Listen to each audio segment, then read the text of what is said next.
22일 날 별을 따라온 동방 박사들. 하여튼 눈이 저도 침침하니까 여러분 중에도 침침하신 분들이 계실 것 같은데 우리 같이 한번 천천히 읽어보겠습니다. 시작. 이방 땅 동방의 지혜자들은 유대인의 왕으로 나신 분을 찾아 별이라는 유일한 이정표를 따라 험난한 여정을 마다하지 않았습니다. 그들의 이야기는 진리를 향한 우리의 자세를 돌아보게 합니다. 동방 박사들은 하늘의 징조인 별을 보고 예언된 메시아의 탄생을 깨닫고 즉시 움직였습니다. 주목할 점은 그들이 왕을 찾고 있었음에도 헤롯 왕과 예루살렘의 유대 종교 지도자들은 무관심하거나 두려움에 사로잡혀 있었다는 사실입니다. 먼 곳에서 진리를 갈망했던 동방 박사들은 행동했습니다. 하나님은 그들의 간절한 열망을 보셨고 그 발걸음마다 별을 움직여 마침내 아기 예수가 계신 베들레헴으로 인도하셨습니다. 진리는 가만히 앉아 기다리는 자에게 주어지지 않습니다. 우리가 믿음과 열망을 가지고 주님을 찾을 때 성령께서는 우리 삶의 어두운 길을 밝히시는 가장 확실한 빛이 되어 주십니다. 이방인이었던 동방 박사들이 호화로운 왕궁이 아니라 초라한 마구간에서 아기 예수께 엎드려 경배한 일은 구원이 모든 민족에게 열려 있음을 선포합니다. 그들이 바친 세 가지 예물인 황금, 유향, 몰약에는 깊은 신학적 의미가 담겨 있습니다. 황금은 왕권을, 유향은 신성과 예배를, 몰약은 장차 당하실 고난과 죽음을 상징합니다. 동방 박사들은 예물을 통해 예수님을 만왕의 왕, 참 하나님, 그리고 구속의 제물로 고백하며 경배한 것입니다. 이는 예수님이 유대인만의 왕이 아니라 모든 민족과 온 인류의 구속자여 만유의 주이심을 선포하는 위대한 믿음의 고백이었습니다. 대림절을 보내며 오직 진리의 빛이신 예수 그리스도를 향해 우리의 마음을 집중하고 삶으로 경배하며 드리는 자가 되기를 소망합니다. 우리를 인도하시는 주님을 따르며 참된 그리스도인의 삶을 살아가시길 바랍니다. 아멘. 여기에서 보면 먼저 우리 성경으로 다시 돌아와서 마태복음 2장 1절과 2절을 한번 읽어볼까요? 시작. 헤롯 왕 때에 예수께서 유대 베들레헴에서 나심에 동방으로부터 박사들이 예루살렘에 이르러 말하되 유대인의 왕으로 나신 이가 어디 계시냐? 우리가 동방에서 그의 별을 보고 그에게 경배하러 왔노라 하니. 그랬어요. 자, 동방 박사들이 하늘의 징조를 보고 왔습니다. 그 거리가 얼마인지 모르지만 며칠 길을 걸어서 왔죠. 그래서 이것을 갖다가 자연계시라고 합니다. 자연계시. 하나님께서는 자연을 통해서 하나님께서 하고자 하시는 사인을 주는 거예요. 그래서 이 자연계시를 통해서 하나님의 역사를 깨닫는 것입니다. 그래서 일반 계시라고도 합니다. 그래서 일반 계시라고 하기도 하고 자연 계시라고도 하는데 이것이 하나님의 지혜와 능력을 드러내신 것입니다. 그리고 자연 계시와 일반 계시와 또 다르게 특별 계시가 있습니다. 이 특별 계시가 바로 성경이 특별 계시예요.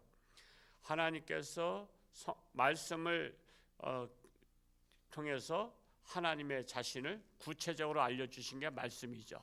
우리가 자연 계시를 통해서는 감을 잡을 수가 있어요. 하나님의 역사하심에 감을 잡을 수 있는데 말씀은 구체적으로 우리가 상세하게 이해할 수 있도록 기록된 것입니다.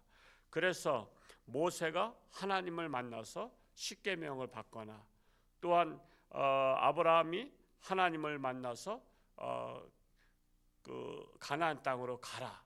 그리고 내 아들을 바치라. 이런 말씀들은 특별 계시입니다. 하나님께서 직접 말씀하시고 또 예수님의 기적, 행적도 특별 계시라고 말할 수 있어요.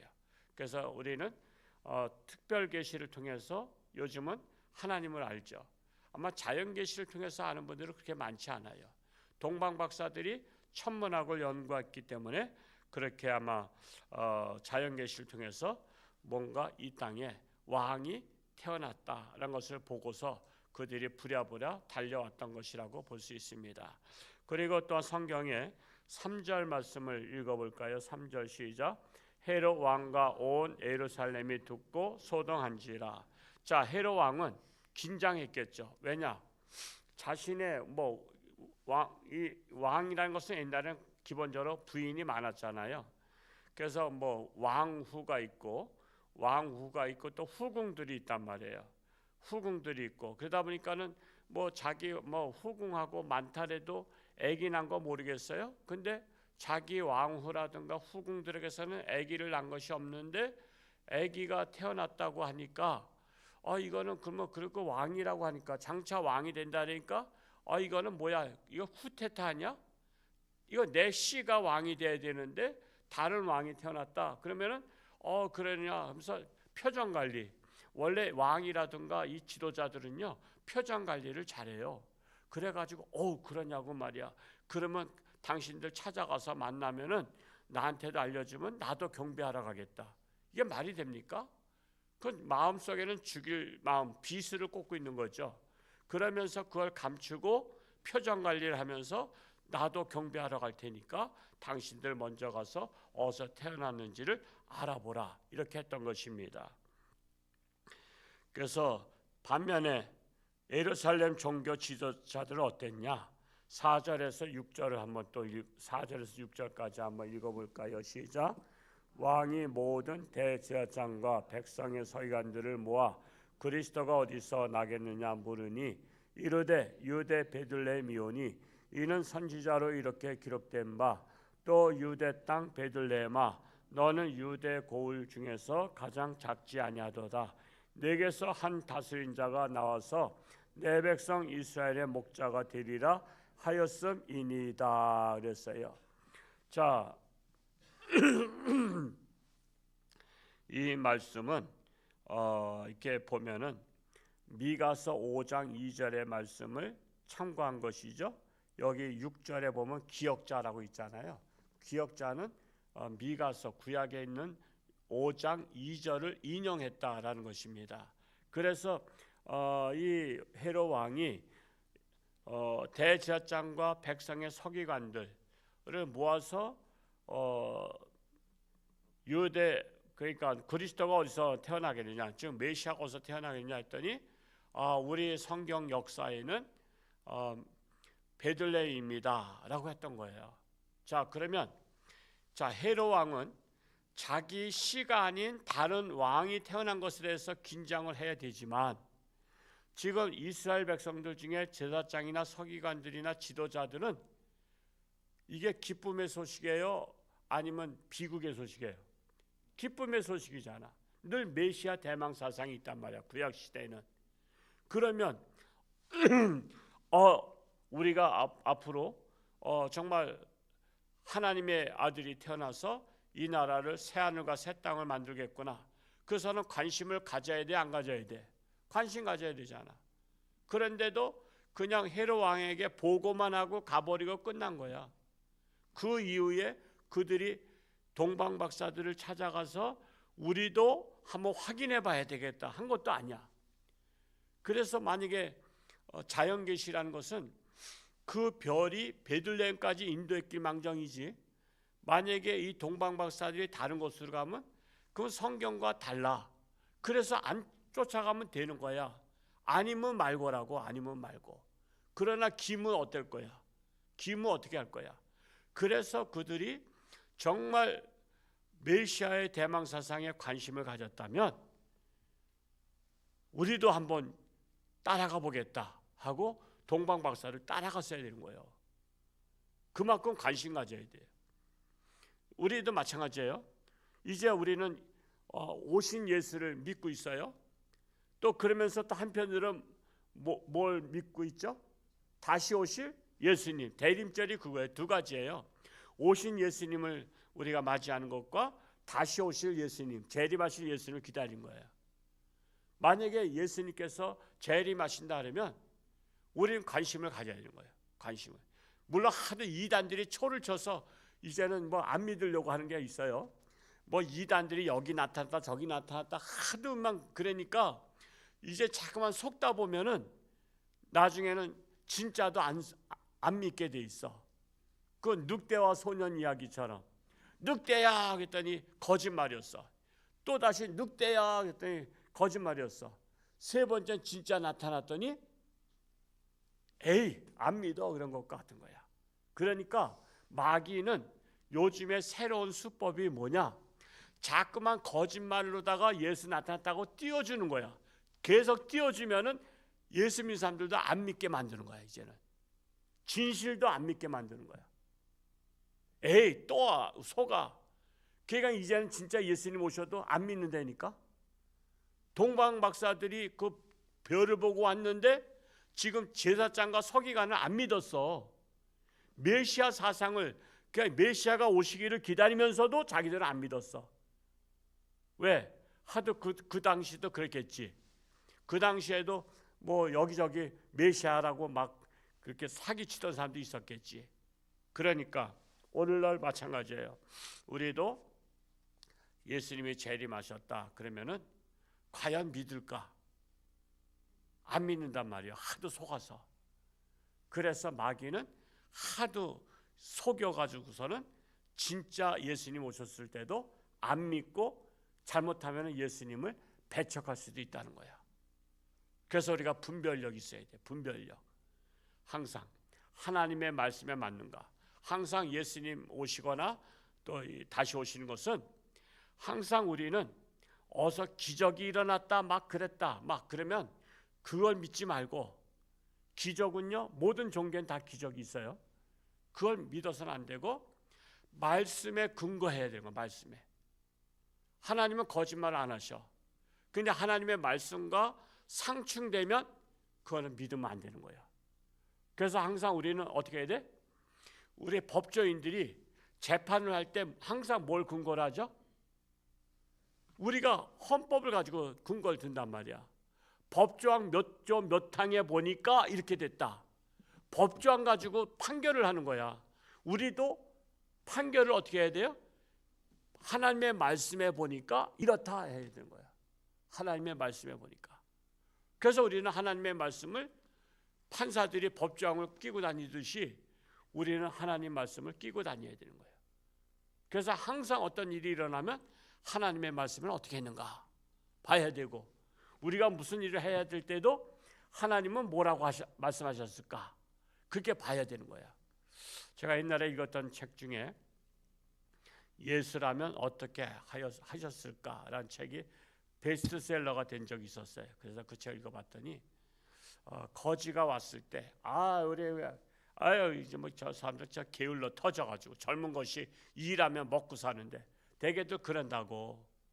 근데 예수님이라면 어떻게 했을까 하면서 상상하면서 교회가 변화되기 시작하는 거예요. 그래서 우리는 항상 하나님의 말씀은 어떻게 하셨을까 하고서는 하나님의 말씀을 근거로 생각하고 판단하고 결정하고, 그런 삶이 자세가 필요한 것입니다. 그리고 이 동방 박사들이 와서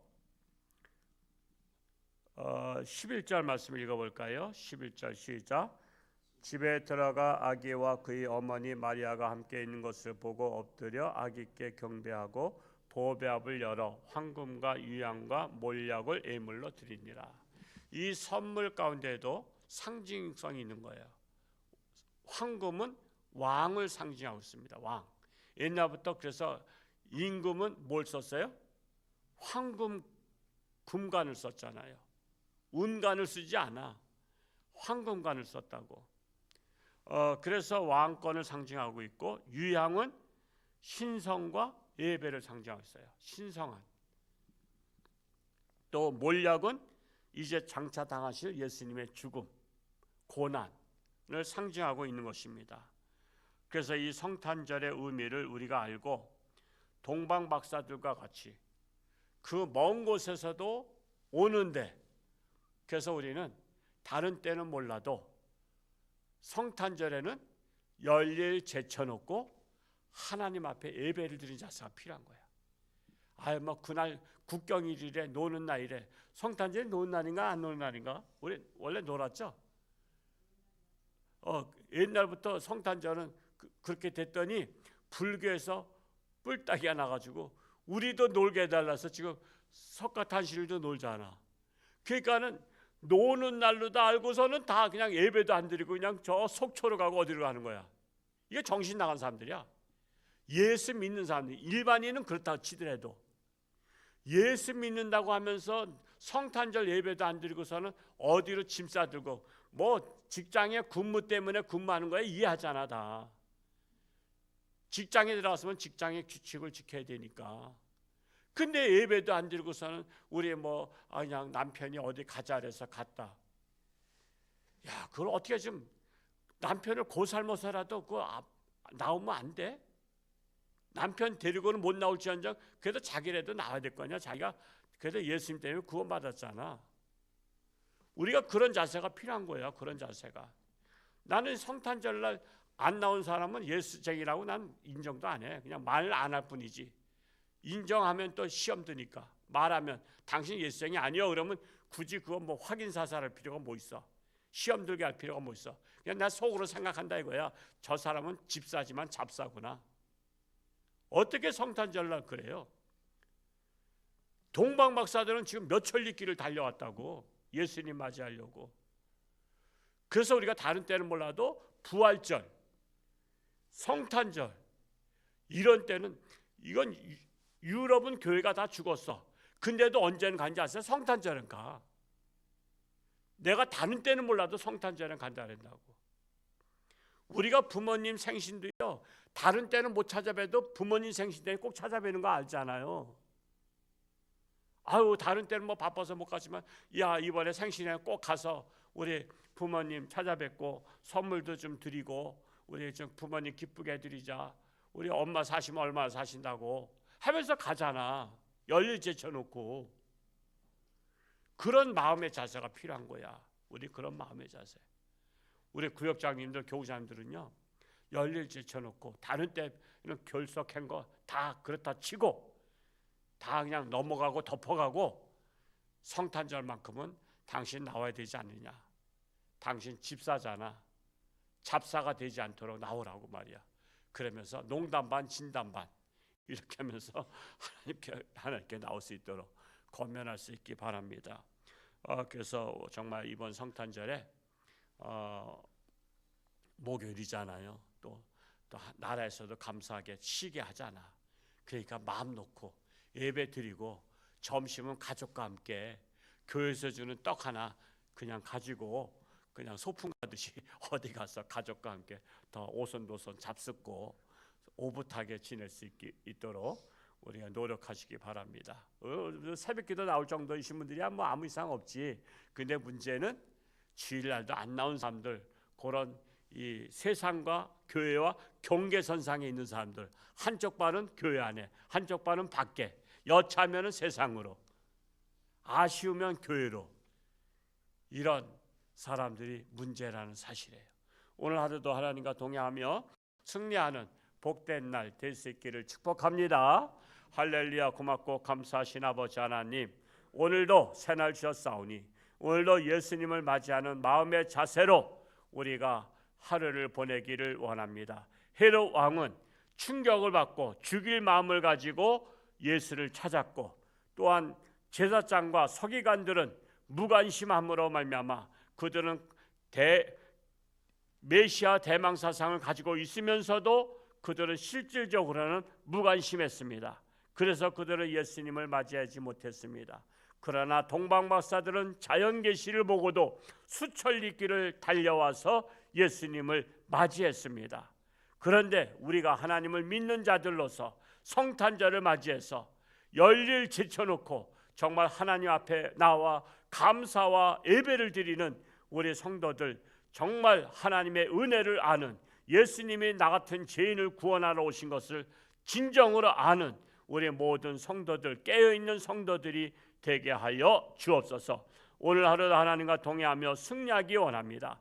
아직도 육신의 질병으로 사경 헤매는 사랑하는 교우들 불쌍히 여기시고 하나님의 능력의 손길로 안수하사 깨끗함 받게 하여 주옵소서. 감사드리며 예수님의 이름으로 축복하며 기도하옵나이다. 아멘.